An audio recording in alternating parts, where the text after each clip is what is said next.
Assalamualaikum warahmatullahi wabarakatuh. Sahabatku para petani sawit, apa kabar?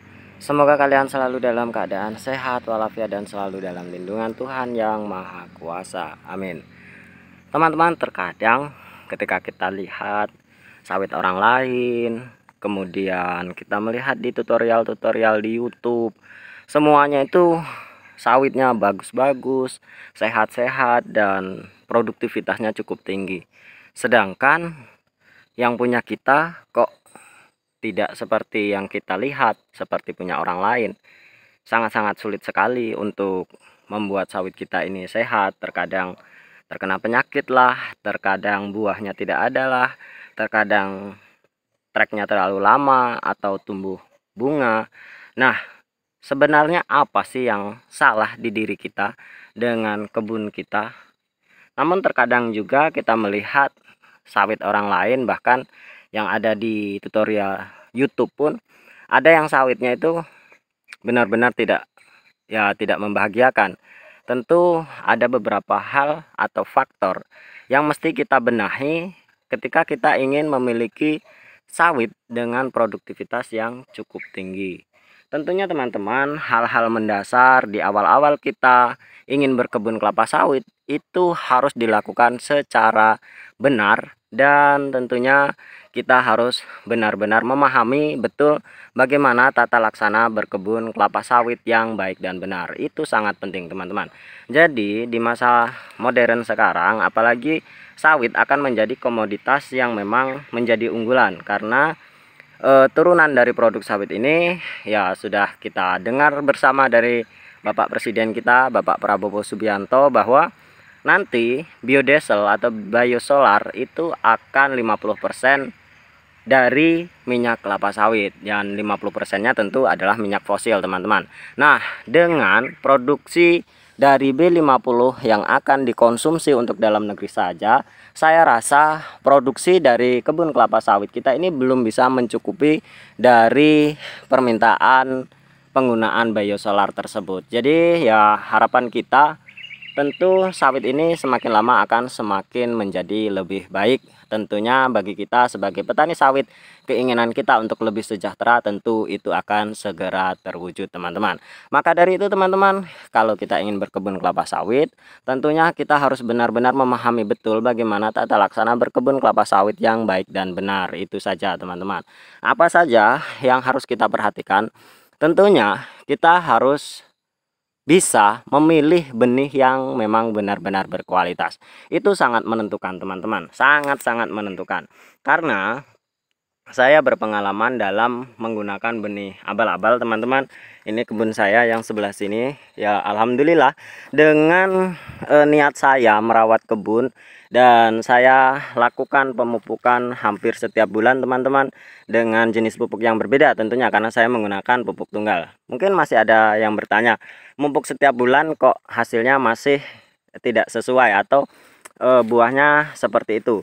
Tentu itu akibat dari penggunaan benih teman-teman. Jadi beberapa kali saya bilang kepada teman-teman dalam channel ini bahwa kita harus benar-benar menggunakan benih yang bagus supaya kita memang benar-benar mendapatkan hasil produktivitas dari sawit kita itu benar-benar membahagiakan lah, seperti itu teman-teman ya.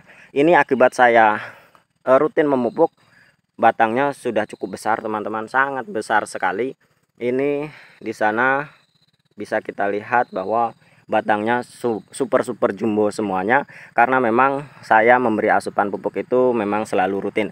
Namun hasil buahnya ya saya sih sudah bersyukur alhamdulillah, dan banyak sekali yang sudah saya ganti teman-teman akibat dari penggunaan benih yang tidak sesuai. Itulah teman-teman, yang pertama kita harus menggunakan benih yang memang benar-benar berkualitas supaya memang sawit yang kita tanam ini berbuah dengan baik.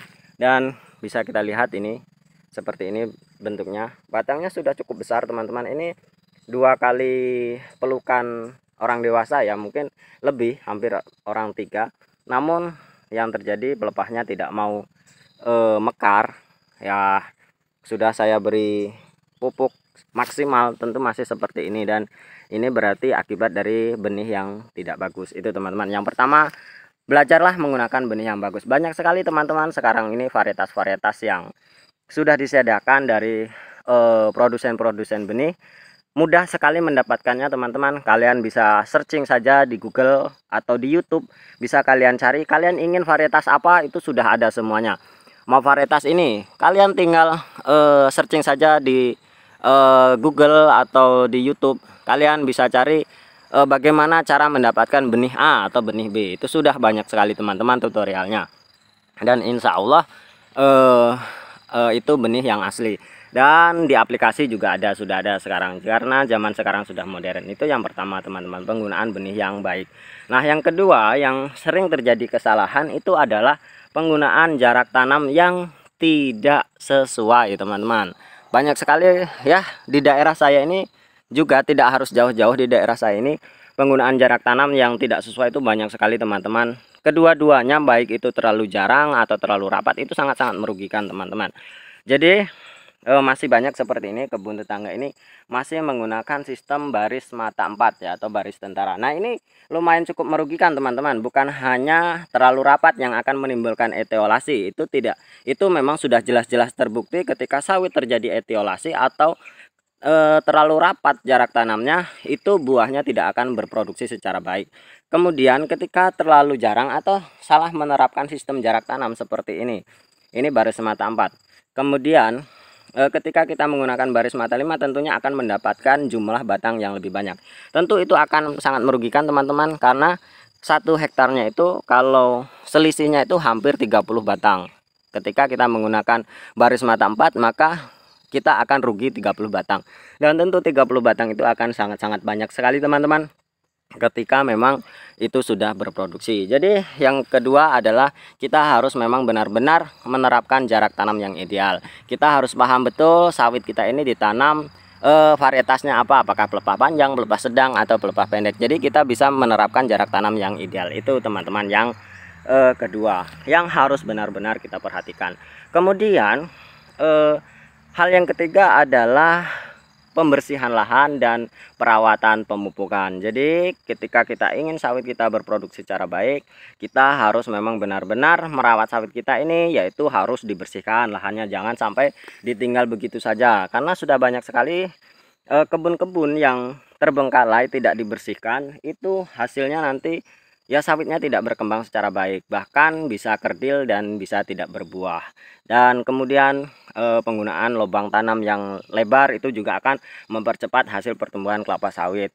Pemupukan harus rutin teman-teman. Jadi saya sering mengatakan kepada teman-teman di channel ini bahwa saya selalu rutin memupuk setiap bulan, karena memang rotasi pemupukan itu minimal 21 hari. Dan tentunya kalau satu bulan itu lebih dari apa yang namanya antagonisme dari pupuk itu. Jadi ketika 30 hari pupuk yang kita tebarkan yang pertama itu sudah diserap secara sempurna, dan di tanah itu memang sudah hilang dari unsur-unsur pupuk kimia yang memang sudah kita tebarkan. Jadi jarak pemupukannya itu rotasinya 1 bulan sekali, dan tentunya itu akan mempermudah bagi kita. Lalu dosisnya seperti apa?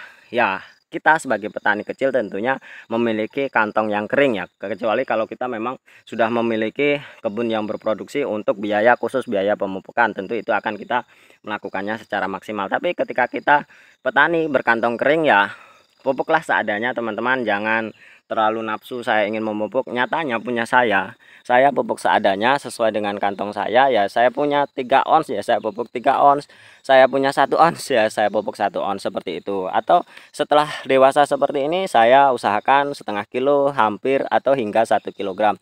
Kalau saya memang nanti memiliki uang lebih dan produktivitasnya ini bagus, tentunya saya akan tingkatkan menjadi 2 kg per 1 jenis pupuk per 1 kali tabur itu teman-teman. Jadi itulah 3 hal yang harus kita perhatikan teman-teman, jangan sampai kita tidak melakukannya. Karena setelah 3 tahun kita tanam semuanya menghasilkan, tentu kita akan menikmati hasil manis dari usaha dan kerja keras kita. Itulah teman-teman, terima kasih atas perhatiannya. Wassalamualaikum warahmatullahi wabarakatuh.